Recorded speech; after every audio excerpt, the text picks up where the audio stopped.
My brother used to cover my ears at night. I now know the disgusting reason why.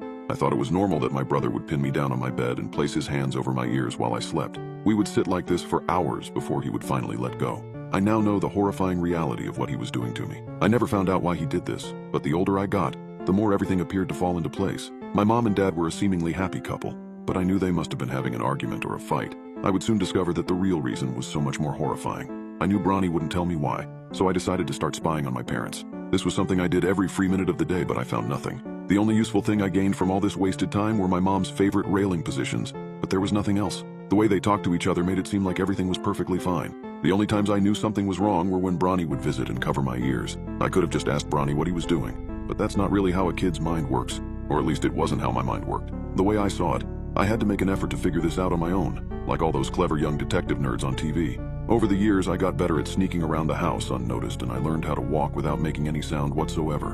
Which is why tonight, I decided I would creep up to Bronnie's bedroom and peek in through the keyhole. At first, everything looked normal, but as my eyes moved to his desk, I saw it. His laptop was opened, and there was a video playing on it. I knew I had to see what it was, so I opened his door and walked over to his desk. After some consideration, I pushed play. This would soon become the biggest mistake of my entire life. At first, it took me a second to realize what I was seeing. There was a man strapped to a table, completely unclothed. He was in a bright white room with a mirror next to him. Suddenly, though, another figure walked into frame. They were wearing a mask and a crimson uniform. They pulled gloves out of their pocket and put them on. By this point, everything in my body was telling me to stop watching, but I continued anyway.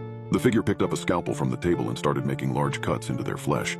I watched as the man first lost his fingers and then his arms. His screams filled the room as blood spilled all over the once white floor. I couldn't take it anymore. I closed the laptop and quickly ran back to my room and locked the door. I couldn't believe what I had just seen. Fear quickly consumed me as I tried to think of any reason why my brother would be watching a video like that. At first, I considered that it could be a movie, but I deferred.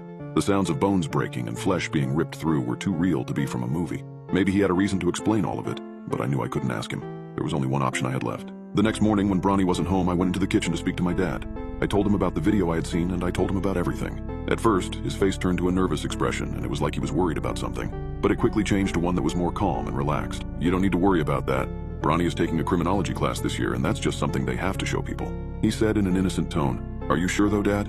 It looked so real and there was so much blood?" I replied back, still not convinced. "Well, of course it looks real. How else do you think people are supposed to get used to being around blood?" he said back. That answer made sense to me and made me start to reconsider everything.